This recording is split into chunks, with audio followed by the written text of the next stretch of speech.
જીવનનો એક આપણો લક્ષ્ય બનાવો. પૈસો લક્ષ્ય બનાવ્યો છે, દ્રવ્ય લક્ષ્ય બનાવ્યો છે, એને ધ્યેય બનાવ્યો છે. આપણે એમ મહારાજને મોટાને રાજી કરી લેવા છે. બસ સર્વે સંતો ભક્તો મહારાજ મોટાને રાજી કરી લેવા છે. આ જીવન આ સત્સંગનો સેન્ટર પોઈન્ટ છે. રાજીપો એટલે સેન્ટર પોઈન્ટ છે. અને એમનો રાજીપો શામાં છે? અત્યારે આમાં છે. અત્યારે જે આ ટોપિક ચાલી રહ્યો છે, આ કારણ સત્સંગમાં SMVS સમાજ માટે બસ મહારાજના વચનોને સાકાર કરવા છે. મારી મૂર્તિ રે મારા લોક ભોગને મુક્ત સર્વે દિવ્ય છે.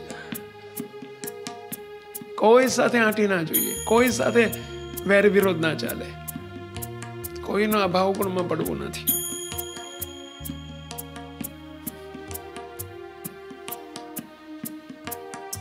બસ રાજી કરવા છે. અને રાજીપાના વિચારથી આ છૂટી જાય, આંટીઓ છૂટી જાય. અમારે હમણાં વસ્ત્રાલ ગયેલા, અને વસ્ત્રાલમાં એક આપણા મુક્તરાજ છે, કીર્તિ મહારાજ કે શું નામ, એમણે એક બહુ સરસ પ્રસંગ કહ્યો, બહુ રાજી થયો. સેવકના કુટુંબમાં એવું હતું તો દાદાને બધાને છેલ્લા 45-50 વર્ષથી બનતું નહોતું. એક બીજા 50 વર્ષ પહેલાંની જૂની એક આંટી હતી, તો બોલતા નહોતા.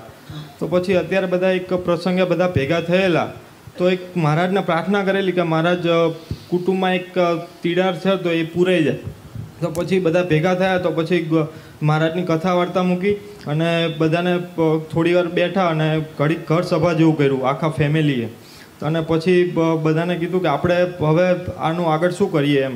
ગુરુજીએ અત્યારે સંકલ્પ કર્યો છે કે હેપી ફેમિલી બનાવવું છે, તો આપણે એ સંકલ્પમાં ભેગા પડી જઈએ. તો પછી બધા એગ્રી થઈ ગયા અને બધા દાદા એકબીજાને પગે લાગીને ભેટી પડ્યા અને ઘરે એક સાથે મીઠાઈ બનાવેલી હતી. તો બધા એકબીજાને જમીને એકબીજાને પેંડા આપીને પછી બધા એકબીજાને ચરણે આ રીતે લાગી ગયા. તો પછી 50 વર્ષની આંટી હતી એ પણ તૂટી ગઈ મહારાજ. એમના પરિવારના જેટલા હોય અહીંયા સભ્યો ઊભા થઈ જાવ, ચલો એમને બધાને રાજીપો આપવો છે. મુક્તો જરા આ માત્ર સાંભળવા માટે નથી રાખવાનું. ઘર ઘર પરિવારમાં કરજો વહેલા. એના પરિણામ કેવા આવે? અમારે હમણાં હાલોલમાં અમારી શિબિર હતી. હાલોલ અમારે કાંતિભાઈ કરીને હરિભક્ત હતા, એમને એક સરસ વાત કરી. સ્વામિનારાયણ. જય સ્વામી. કાંતિભાઈ, મારે એક એવો પ્રોબ્લેમ હતો કે મારા મિસિસને આજે 6-7 મહિના પહેલાં ડાયાબિટીસનો પ્રોબ્લેમ હતો, કે જે ડૉક્ટરે રિપોર્ટ કરાવ્યો ત્યારે 390 ડાયાબિટીસ આવ્યું. ઓહો. પણ અમે અહીંયા દર મંગળવારે સભામાં આવતા થયા અને બાપા આપની કૃપા થઈ અને મહારાજ બહુ રાજી થયા. તો આજે ડૉક્ટરે એવું કીધું કે તો બેન તમે ગોળી બંધ કરી દો. તો આજે બહુ રાજી બોલો. ડાયાબિટીસ ગયો છે એ બિન સત્સંગી હતી, પણ આજે બાપા આપની એટલી કૃપા થઈ કે સામેથી હમણાં જય સ્વામીને કહે છે. અને મેં વચ્ચે અમદાવાદ ગોતામાં પ્રસંગમાં આવ્યો અને ઘેર આવ્યા પછી મેં મિસિસના દંડવત પ્રણામ કર્યા. મારી 2 વર્ષની નાની ઢીંગલી છે મિતેશની, એને બી મેં દંડવત પ્રણામ કર્યા. તો બંને આજે દીકરાની હો અને બંને અમે બધા સુખી શાંતિથી રહીએ છીએ. ઘરમાં મુક્તો આ એકબીજાને ચરણ સ્પર્શ કરીને દિવ્ય ભાવે સેવન કરવાથી મુક્તો મહારાજ તો રાજી થાય, શરીરના રોગ જતા રહેજો.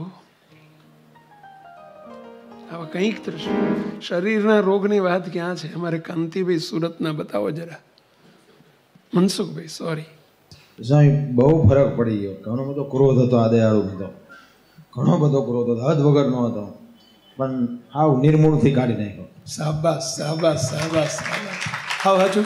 હા, કાઢી નાખ્યો. તમે કોઈ હું 100% વિશ્વાસ ના આવે એ કે ને હાચું, પણ મારા કરતા એ વિશેષ થઈ ગયા એટલે નીકળી એમ. હા, એમને એવી ક્રોધ હતો? એ બહુ 2 જણાને એટલો હરખા જ હતા. 2 હરખા. શાબાશ શાબાશ શાબાશ. Very good. વિચાર એક જ હતો, ગુરુજીને રાજી જ કરવા. Very good very good very good. કયો વિચારથી ક્રોધ નિર્મૂળ થઈ જાય છે? કયા વિચારથી પહેલા? કયો વિચાર? બોલ્યા નહીં બધા. કયો વિચાર? રાજીપાનો વિચાર. દરેક ઇન્ડિવિજ્યુઅલ કરજો.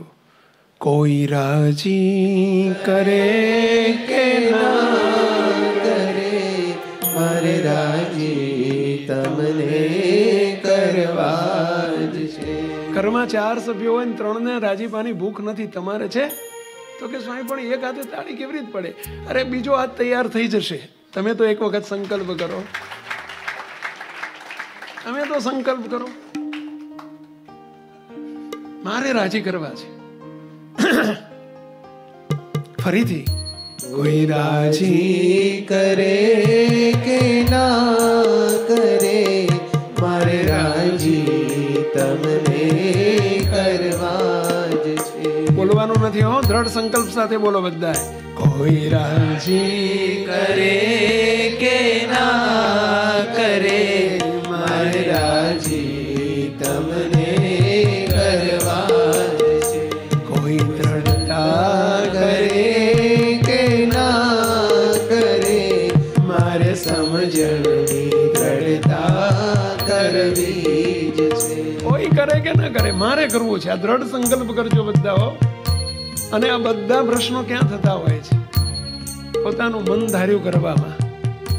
આપણે હવે આ સત્સંગમાં આવીને આ મન ધાર્યું મૂકવું છે કે મનનો ગમતું મૂકીને પ્રભુજી મારે ગમતું તમારું કરવું જ છે. મનનો ગમતું મૂકીને પ્રભુજી મારે ગમતું તમારું કરવું જ છે. મનનો ગમતું મૂકીને પ્રભુજી મારે ગમતું તમારું કરવું જ છે. કોઈ રુચિમાં રહે કે ના રહે, મારે રુચિમાં સદા રહેવું જ છે. તો આપણે ભૂખ્યા થજો, રાજીપાના ભૂખ્યા થજો, તલપ લગાવજો, તલપ. પેલા સાચી ભૂખ હશે, કોઈ શું કરે છે જોશો નહીં. એક મોટી ઉંમરના કાકા ટ્રેનમાં બેઠેલા, સ્ટેશન આવ્યું, તરસ બહુ લાગી હતી. પહેલાના જમાનામાં જોજો, પેલો બોટલનો જમાનો નતો આ પેલા, અત્યારે તો પેલી આવે છે ને, શું કહેવાય, બિસ્લેરી બોટલ આવતી હોય છે ને, એ વખતે એવો જમાનો નહીં. તમે જોયું હશે એસટી સ્ટેન્ડ ઉપર કે રેલવે સ્ટેશન ઉપર માટલી લઈને ઓલી ગટકુડી લઈ, ગટકુડી કેમ શું કહે એને, ઓલી માટલી લઈને છોકરા બિચારા દોડતા હોય, પાણી ઠંડુ પાણી કરતા કરતા. જોયું છે તમે? રાજા મહારાજ નહીં જોયું હોય તમારા જમાનામાં, પણ એ જમાનામાં આવું હતું. આજથી 15, 20, 25 વર્ષ પહેલા. ક્યાં બાટલીનો જમાનો હતો, માટલીનો જમાનો હતો. નાની માટલી લઈને બોલો પેલો બીજો દોડતો હોય, પેલો કોઈ ઠંડુ પાણી. એક કાકા ઉભો રાખે, એ ભાઈ તરસ લાગી છે, ઠંડુ. એને બિચારે ગ્લાસ ભરવા માંડ્યો, એટલે કટકુડી ઊંધી વાળી. કેટલા લેવાના છે? પૈસા કેટલા આપવાના? કે 10 પૈસા. 10 પૈસા હતા જ મળ્યા, એક ગ્લાસના 10 પૈસા. 2 ગ્લાસ આપ તો 10 પૈસા આપું. પડો કે કાકા હું ગરીબ માણસ છું, 10 પૈસામાં શું ચાજુ, તમને હું નડે? તમે પૈસાદાર છો, સુખી છો, પૈસા નહીં.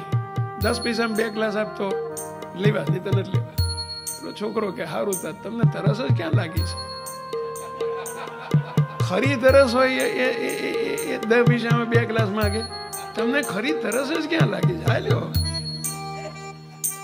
જેથી ખરી તરસ લાગે ને ધરાવજો. એમાં આપણને ખરી તરસ ક્યાં લાગી છે?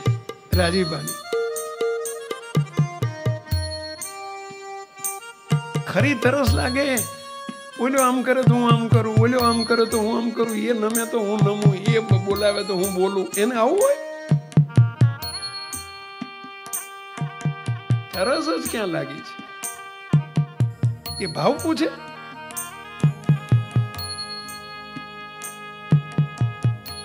રાજીપાની ભૂખ જગાવો. આ વિડીયો જો આપને પસંદ આવ્યો હોય તો તેને લાઈક કરો અને શેર કરો.